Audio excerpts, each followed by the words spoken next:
Olá, meu nome é Marcelo Mafia, eu sou médico em São Joaquim da Barra há 12 anos e atuo na área de urologia e venho hoje falar com vocês a respeito da saúde do homem, né? Em alusão ao novembro que está chegando, né? Que está aí já, Novembro Azul, que é uma campanha de conscientização da população em relação ao câncer de próstata.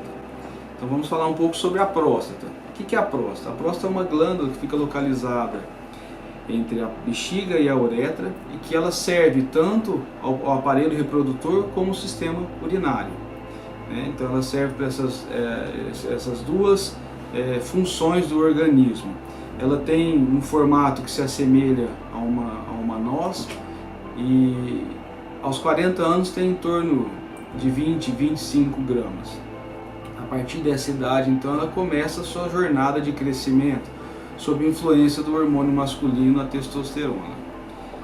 Em decorrência desse crescimento, em algum momento da vida nós teremos alguma dificuldade para urinar.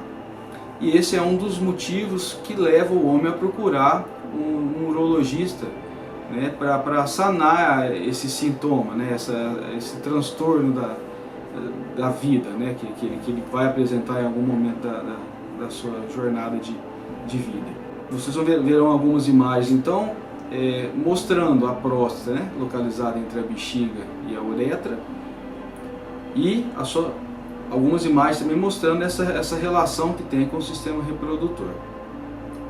A próstata também para essa função reprodutora, ela produz uma proteína chamada PSA, que é um antígeno prostático que tem a função de tornar líquido o coágulo de sêmen, né? Na ejaculação nem sempre sai líquido, às vezes ele sai como uma gelatina, uma geleia, né? Um coágulo seminal. E a função do PSA, alguns de vocês já devem conhecer o PSA, porque é aquele exame de sangue que fazemos, né, periodicamente na detecção do câncer de próstata. Esse PSA, então, no sêmen, ele tem uma alta concentração e a sua função é tornar líquido esse sêmen para que ocorra uma fluidez, para que o espermatozoide consiga, durante as tentativas de fecundação, né, chegar até o óvulo e gerar a gravidez aí.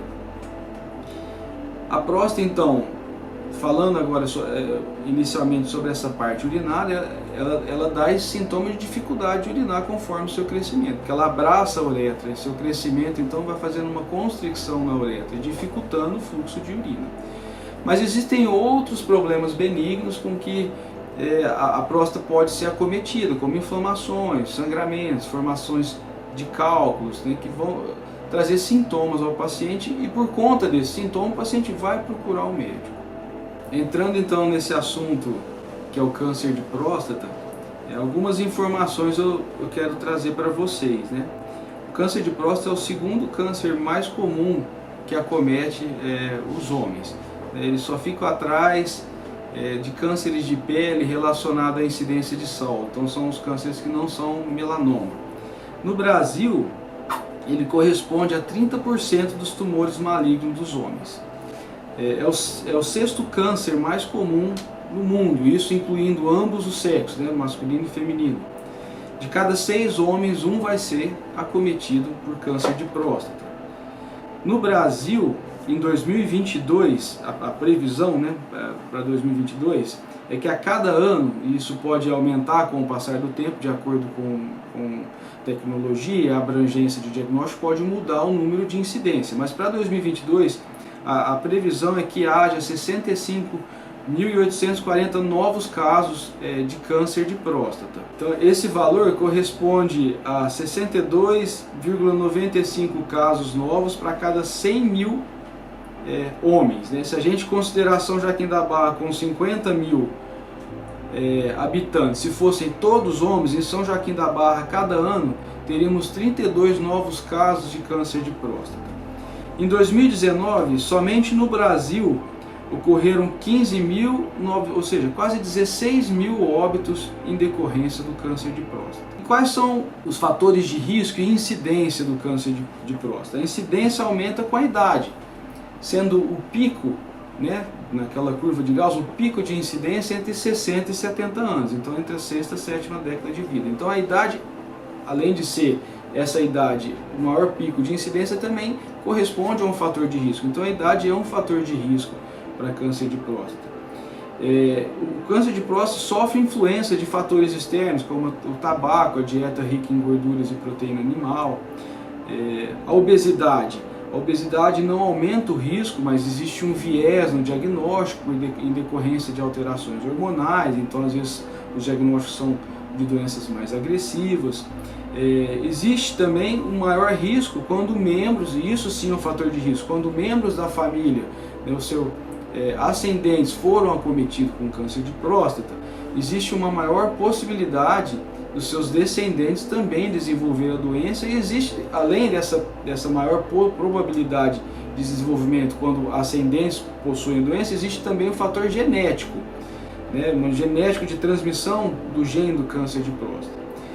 Então, como fator de risco, a gente elenca aí a idade, história familiar para câncer de próstata e indivíduos da raça negra. Os afro-americanos são mais acometidos por câncer de próstata.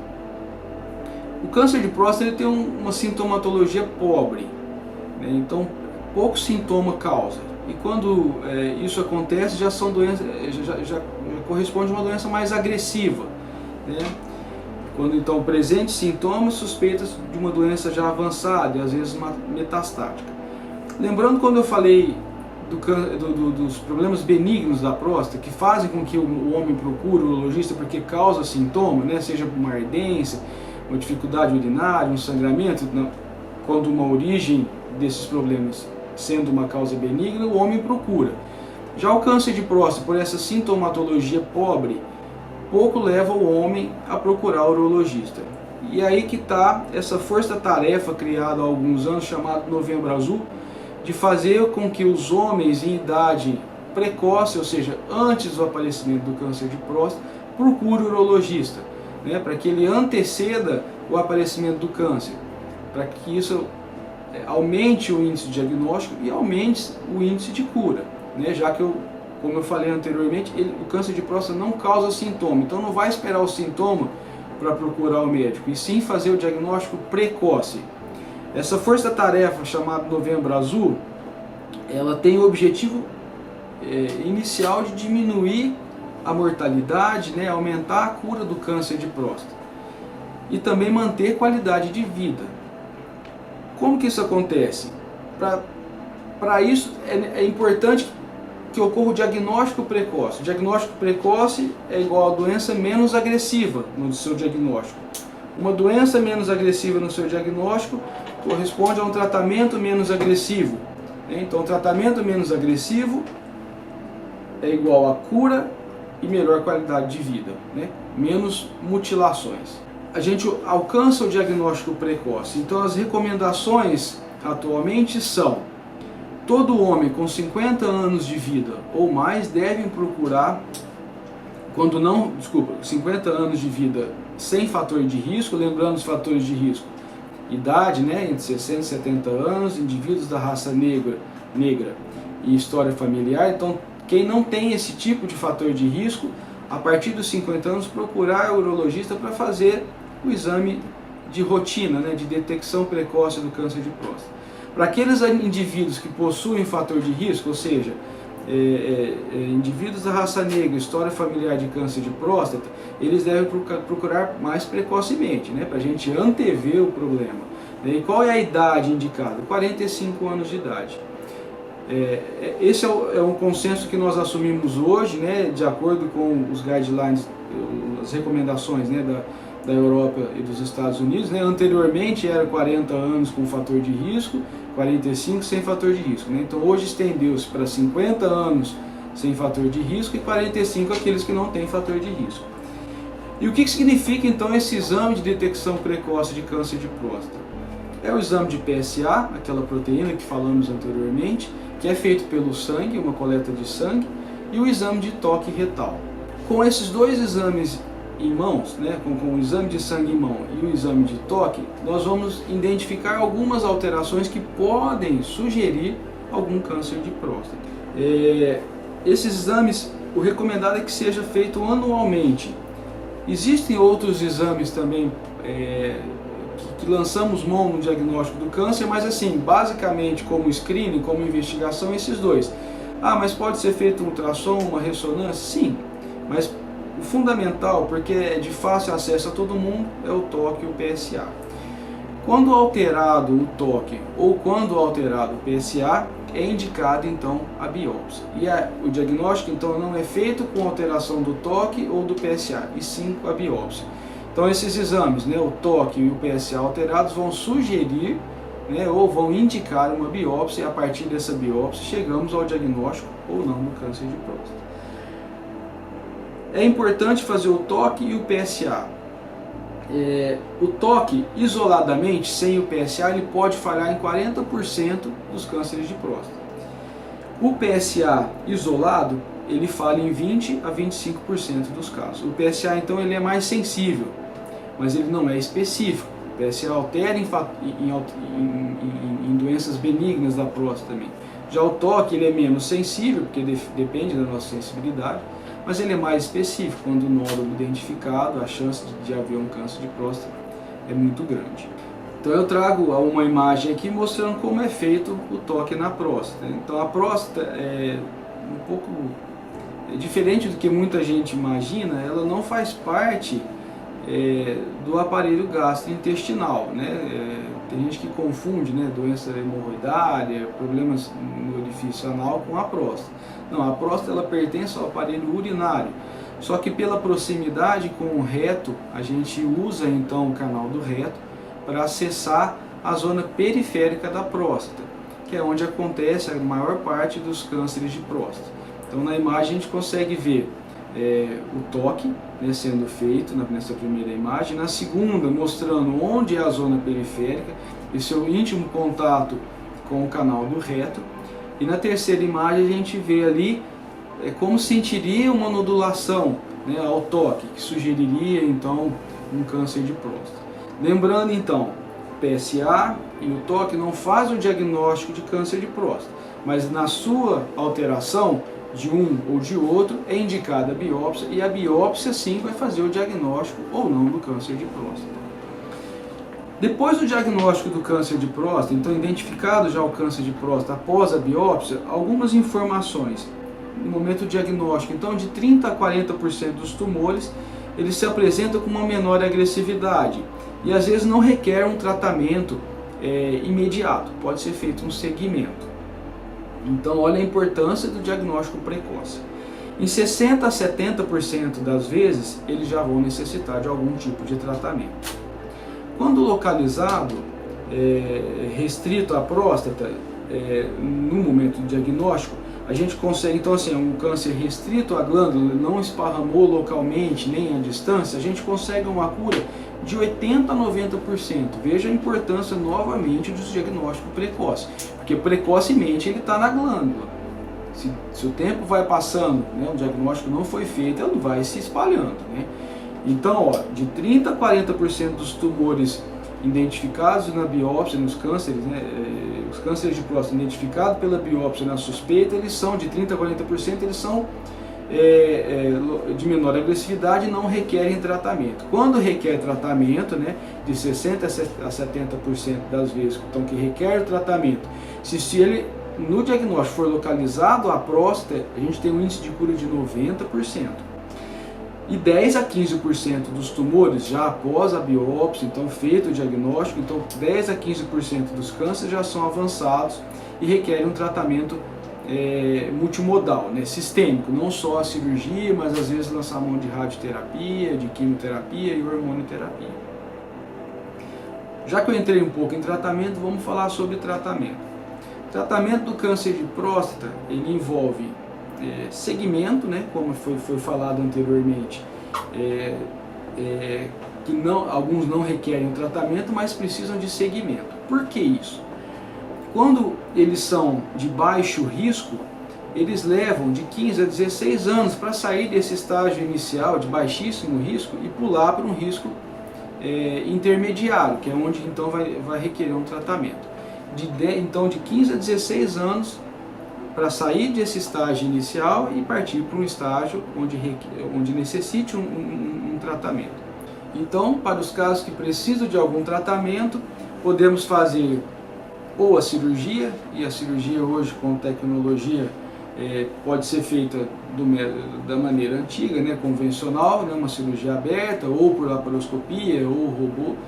Pode ser feito também inicialmente a radioterapia, existe a bracterapia, que é uma modalidade de radiação localizada, né?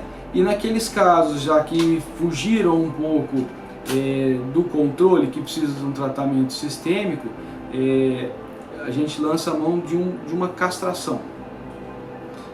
Por que a castração? Como falado anteriormente, lá no começo da apresentação, a próstata ela sofre influência do nosso hormônio masculino, a testosterona, para o seu crescimento benigno. Mas esse hormônio também alimenta o câncer, né? Principalmente nessa fase mais avançada, de um câncer já localmente avançado ou metastático. Então, reduzindo esse hormônio, a gente consegue controlar a doença. E essa castração pode ser química, por meio de medicamentos, ou a castração cirúrgica mesmo, né? Você extirpar o testículo para fazer com que a gente consiga reduzir o nível de hormônio e aí controlar a doença. E mais recentemente, né, até então, há algum tempo não existia como uma linha eficaz de tratamento a quimioterapia, mas recentemente então existe a possibilidade de uma quimioterapia, principalmente então nessas doenças que já são mais avançadas. Bom, diante de tudo isso, né, fazendo uma linha do tempo aqui, a gente conversou sobre a próstata, sua localização e sua função, né, para o aparelho reprodutor, para o aparelho urinário, né, a história da próstata de crescimento que vai influenciar alguma dificuldade para urinar em algum momento da vida no paciente, isso é benigno, né? Passamos então para o desenvolvimento do câncer de próstata e os fatores de risco, né? Lembrando, fator de risco, história familiar de câncer de próstata, né? Então pai, tio, irmãos, avô e indivíduos da raça negra. Então passando para o câncer de próstata, falamos um pouco a respeito da importância do diagnóstico precoce diante de uma doença muito frequente e prevalente e que existe uma mortalidade que não é desprezível, né? Então um diagnóstico precoce, tratamento precoce e cura consequentemente, né? Eu venho deixar então diante dessa linha de tempo uma mensagem final. Então assim, o câncer de próstata é uma doença prevalente nos homens no mundo inteiro, e que existe uma mortalidade, uma morbidade expressiva. Quando o diagnóstico é precoce, conseguimos então altas taxas de cura e preservação da qualidade de vida. O diagnóstico precoce exige então que se comece cedo, precocemente, os exames de detecção de câncer de próstata. Para isso, então, lembrando a recomendação, indivíduos que possuem um risco, fator de riscos, lembrando mais uma vez, história familiar, indivíduos da raça negra, aos 45 anos começar a procurar um urologista para fazer os exames de rotina, lembrando toque retal e o PSA. Os demais pacientes, então, que não possuem esse fator de risco, aos 50 anos iniciar essa jornada de detecção precoce de câncer de próstata. Quero deixar mais claro, a gente sempre procura médico quando tem algum sintoma, principalmente a gente, que eu digo o homem, a mulher já tem uma consciência melhor em relação à prevenção. Então assim, lembrando, como o câncer de próstata não tem sintoma, nós não devemos aguardar algum sintoma para procurar o médico. A gente tem que começar, como a recomendação diz, precocemente, mesmo sem sintoma, para que não chegue o sintoma, porque o sintoma envolve uma doença mais avançada, uma mortalidade, uma morbidade associada e uma perda de qualidade de vida. Então a mensagem que eu quero deixar é essa: homens acima de 50 anos, se não tiver fator de risco, procure o urologista, faça esse cuidado com a sua saúde, com a sua vida. Aqueles que têm algum fator de risco, seja história familiar, indivíduos da raça negra, mais precocemente aos 45 anos. Muito obrigado.